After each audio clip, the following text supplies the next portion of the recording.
Welcome, everybody, to the It's Never Too Late show. I'm Suzanne Oshima, and I'm a life and love transformational coach at Your Next Amazing Story.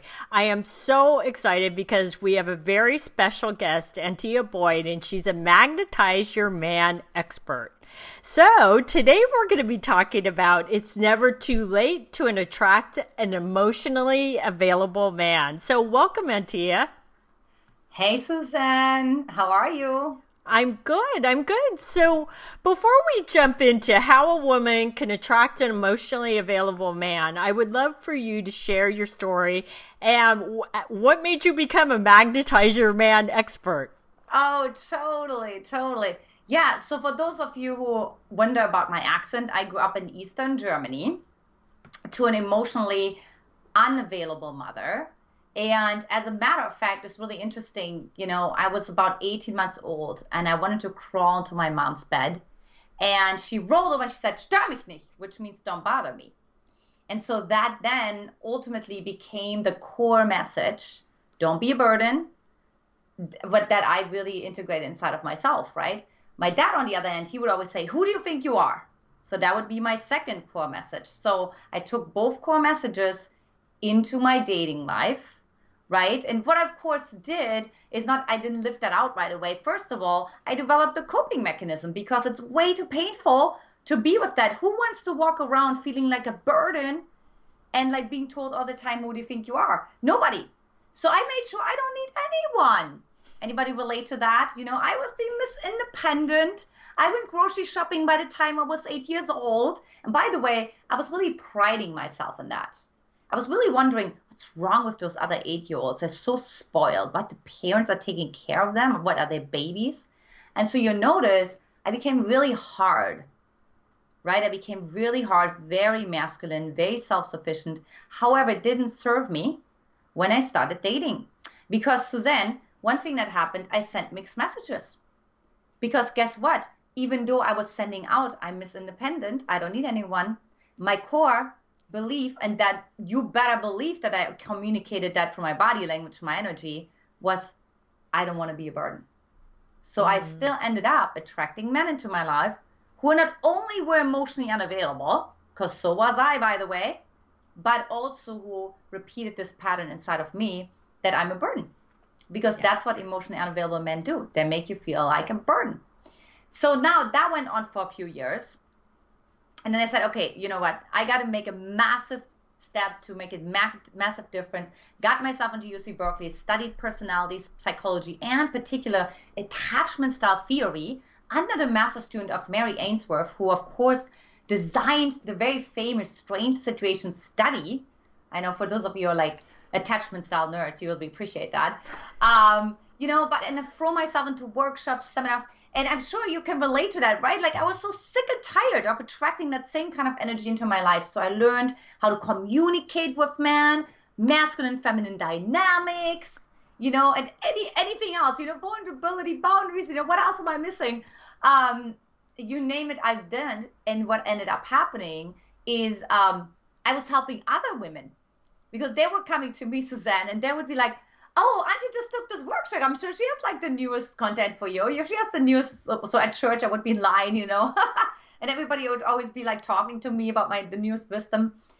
And, when I saw it was working for them, but it wasn't working for me. And that's when I realized, hold on a second, it's not just about information. It's also about integration. So what's missing, right? Most of you that are watching right now are like, "I know all the stuff, yeah, la, la, la, whatever," right? But like, yeah, okay, but you're not walking your talk. It's not integrated. You're not attracting the emotionally available men. So I hired a mentor for myself who helped me to break through those blind spots. My husband always says a fish doesn't know that he's wet, which I'm like, there's some truth to that, You're right. I was wet, And really learning that I always put my best foot forward, but I never put my both feet in. I never put both feet forward. So that was a big breakthrough for me, setting boundaries without guilt, being vulnerable without weakness. And you know what? So that was in 2013 in August, and literally, 2012 in August, and literally in June of 2013, I met my husband, Brody, And he told me that I'm the girl of his story. The first night. So it's never too late. I was single my whole life. My friends were always joking, I will be this eternal single, right? I'll never end up with anyone. Mm-hmm. And because I never let anybody in. So ladies, it's never too late. And now 6-year wedding anniversary is right around the corner. Ah, I love that story. That's an amazing story. So now, Antia, because with you sharing that story, what it told me is that you're very number one, you're very determined, right? But you're very self-aware, and you were able to see through your blind spots. And even when you saw them, it didn't make you go, "Oh, I should just give up," right? You were able to navigate through that. So my question for you is, what would you say to that woman that says, you know what, Suzanne and Antia, I don't know what it is, but I keep attracting emotionally unavailable men, and they're the common denominator. What would you say to her? Well, so one, I would say you attract who you're being to yourself. So where are you unavailable to yourself? So I would say, okay, look at your two core emotions, anger and sadness, like the two core, quote unquote, negative emotions. Which one do you start ghosting on? By the way, if you're being ghosted on, what emotion are you ghosting on inside of yourself? Same story, right? It's like, and I really see that there's either resistance towards the anger part. I don't want to be the rage monster. I don't want to attack anyone. I don't want to offend anyone, right? Or my dad was a raging alcoholic. The last thing I'm going to be is going to be as raging as he is. Or sadness. No, I mean, I was sent to my room. I was told not to cry. I was actually abused when I started crying. So I had to harden up and not show anyone how I really feel. So that would be the second step I would recommend to her, right? And it's then like, okay, now step number 3 is you can't resist it, because you will just get a half emotionally available man and a half unemotionally available man into your life as well. So if you want your man to be available to all of his emotions, and by the way, if you want him to accept all of you, you want to be unconditionally loved, you want to be fully self-expressed and be fully embraced at the same time, well, then I invite you to actually show up who you really are, because he can't embrace you and accept you if you're not even visible. That is so true. That's such a great point, because I think so many women will show up with walls up and not showing who they truly are authentically because they're afraid. Oh, what if he doesn't like me? Or what if he rejects me? Or I need to say and do everything quote unquote right. And it's not true, right? Exactly. What I tell my women all the time is picture yourself on a date. What is the first thing that you're afraid to be judged, right? And what I hear most of the time is that I'm being too needy, that I'm sort of like asking for too much, or that I'm, too smart, right? Whatever it is, right? But there's some sort of too version. And then I say, okay, well, and then what do you do to compensate for that? Well, I'll do the opposite, right? I'm like self-sufficient, and I'll make sure he knows I'm driving myself home, and I make sure he knows that I graduated from Harvard, or I'm making sure that he doesn't know that I graduated from Harvard. So if I think I'm too smart, right? So in short, I turn myself into a chameleon. I'm in short, I focus on him. How could he perceive me as? Versus who am I? What do I want? Am I enjoying the state? Right.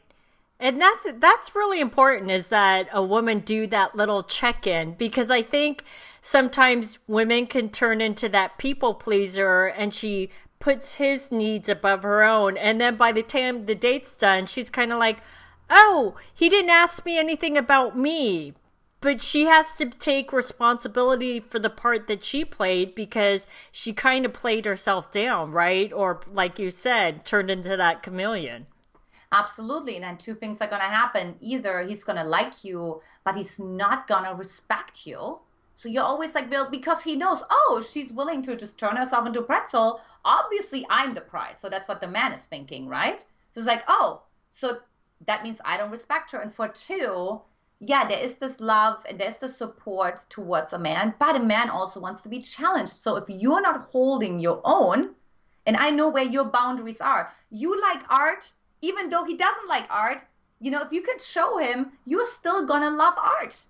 Regardless if he does it, he's gonna love you for it. He's gonna start loving art just because you love art, not because he loves art. But he'll be like, what is it about this woman that she's so confident inside of herself? He'll love Tupperware in this book, Why Men Love Bitches, right? There's the story. This man falling in love with this woman who doesn't go on a cruise with him, all expenses paid, because she has a Tupperware party.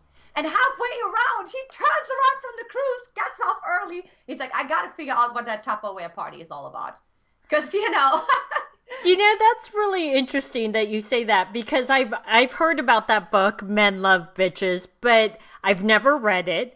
But it's interesting because the scenario that you described to me is not really her being the bitch, right? It's really about her standing for what she wants to do and having a healthy boundary and saying, no, this is what I want to do and I'm going to stick to it. I know I want to do that with you, but this is important to me. So I don't really think of it as she's being a bitch. Totally. Am I correct? I totally agree with that. And that's what the author actually says at the end of the book. That really? The idea is not, that's just how it's perceived, right? But the idea is actually you have your own standards, you have your own values, and you're unapologetic about that. Like, it's more important to you to be in alignment with yourself, to be honest to yourself, to be in your own, what I call queen integrity, the integrity of a queen, right? That's more important to you than if this guy likes you. Or if this guy approves of whatever you do. Maybe you sing and you don't have the best voice. I don't know. It doesn't really matter. To be honest with you, it doesn't really matter. But what matters is how much are you advocating for yourself? Yeah, that's so true. That is so true.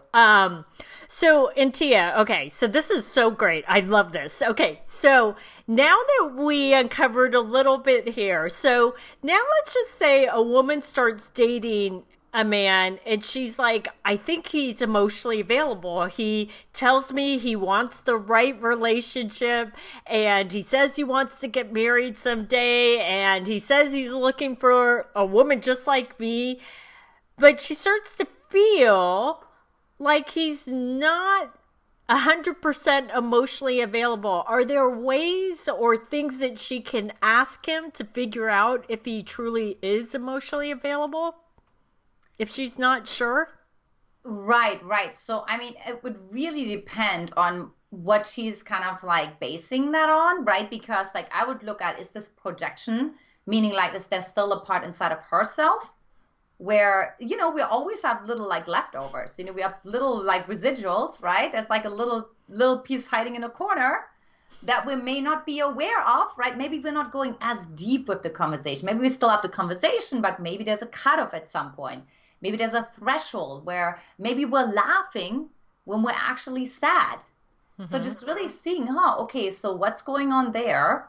And then the other piece is also, I teach my women the principle of the 6 feminine archetypes, and then my husband developed the 6 masculine archetypes. So what I usually do is I take them through the 6 masculine archetypes, and then I would say, in which archetype do you think he's not available?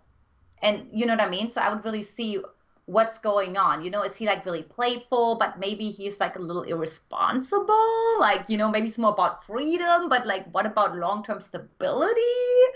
That's maybe not so much there, right? Or maybe it's the other way around. He's very mental, he's very intellectual, he's very cerebral, but he's not that spontaneous. Or, he doesn't take the sexy joke and just kind of creates a little polarity and a sizzling banter with it, right? So I would really see like what's going on, like where do you feel that? And then the third part is, where may he not feel safe to be all of himself? So where's there not like a complete, authentic, and transparent space that you're creating through maybe what you're sharing? Maybe you're still selective with sharing. I get you're available, all of that, but maybe you still have like some selective way where I'm like, well, I may not necessarily share that right now, but maybe that's exactly what he needs to be like, wow, now I feel safe to actually share that I lost my brother, or that I lost my job 5 years ago and it was devastating for me and I lost my identity or whatever the case may be. So it's kind of like, what frame are you setting for him? So now I can hear my audience saying this in their head. Okay, Antia, I think that sounds great, but what if I do that and he like completely shuts down and I'm out there with my heart open and now I feel super vulnerable because now he's not reciprocating and now I'm scared because I'm going to get my heart broken. Totally. Well, there's actually two situations. So one example I will bring from my own life from 10 years ago when I was dating this guy and he told me that I kiss too much. I'm like too affectionate, I kiss too much or something along those lines, right? And I said, well, this is who I am. So again, I reinforced. So versus like, oh, you're rejecting me. Oh, this is too much for you. Now I get my heart broken and I'm backing up and you're not the right one, right? I did the opposite. I said, well, this is it. This is the whole enchilada. And then he's like, oh, no, I'm just joking. I'm just kidding. You know what I mean? No, it's great. It's great. I love it. I love it. Yeah, you were so great. And then he ended up pursuing me and all the stuff and did all the stuff he never did with other women. So I also invite you to actually stay your ground, even if initially he may shut down, even if initially he may be like, oh, like that's a little too much. Do you need to hold hands all the time? Or I don't do PDA or like whatever the case may be. Like I really invite you to first to actually reinforce it, right? And yeah, if he still doesn't do it, which of course, sometimes you smile at guys and they don't smile back. Then the other tool I have for you is like rest assured, and this is what I really was one of my breakthroughs, is that the energy still goes out. It's almost like I want you to visualize as if the energy goes through him. So let's say you shared something vulnerable, right? I guarantee you the world will bring somebody into your life who appreciates that share. You may go out the next night. You may get an introduction from somebody, but it's the test. Are you gonna stay on that track? Or are you going to start to turn into an apologetic chameleon? Yeah, Antia, I love that story that you just shared because there was so much there in that. I love how you stood in your power. Like a lot of women could have gone, oh my God, he's criticizing me. And oh my God, I'm doing something wrong, and gone into that turtle mode of pulling back in. And you just kind of said, hey, I'm standing in my power. This is me. This is how I do things. And if you didn't say this, but I read it as if you don't like it, feel free to move on. And then he panicked a little and he's like, no, I was just kidding, right? And he came back in. And so you really stood in your power, and I love that, and in your feminine energy. And the reason why I didn't say take it or leave it, because that would have been a shame shield. Yeah. Brene Brown talks about the shame shields. That would have been like, well, I don't care anyways, which was not true. So What was important for me was like, I'm going to stay open, and it's going to be awkward, and he's going to feel awkward, and there's going to be this tension. And you know what? And you may say, ladies, I know, oh yeah, Antia, yeah, but I don't have that inner resourcefulness, right? Like, oh, you probably had like the best life. I have a narcissistic mother who constantly told me, don't bother me. You annoy me. You're singing too loud. So for a guy to tell me, basically, you're kind of like doing this too much, was re-traumatizing my little girl. So if you think this is like all because you're like gifted or you had this innate confidence, no, I had like such a low self-confidence, but I also had enough. And I started like, I have to build up myself and I have to believe in myself, because otherwise nothing will ever change. Yeah, and Antia, what I also see is that you were willing to open up that dark, scary closet and pull out all that baggage and say, what do we have here? And what do I get to unpack so that it doesn't control me anymore? So that I'm not hiding and feeling like I have to hold this closet door shut, right? Right. I call this be secure in your insecurity. So for those of you who have more anxious attachment style, who tend to be more clingy, who visualize yourself walking down the aisle with the guy that you had one date with. I get it. I call this future anticipation land. The answer to that is be secure in your insecurities. Don't run away from it. Don't pretend you're not that. Like, no, it's all good. I can do that. No. Say, yes, I am needy. I have needs. I can be anxious. By the way, I told my husband that within 1 to 2 weeks of meeting him. By the way, just letting you know, I do have an anxious attachment style, so I'm going to resource myself, but I just may act weird occasionally, a little interesting. So just want to let you know when that happens, and I may back off. It's not about you.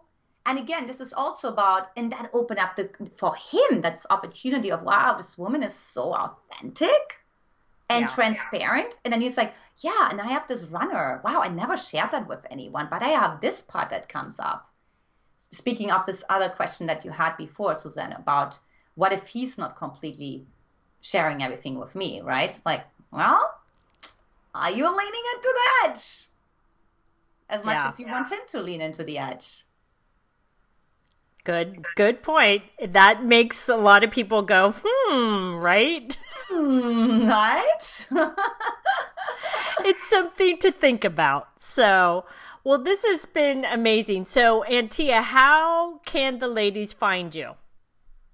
Yeah, so for those of you who are just really interested to learn more, you can take my quiz on magnetizeyourman.com. So you can hop on over there and also find me on YouTube, Antia Boyd.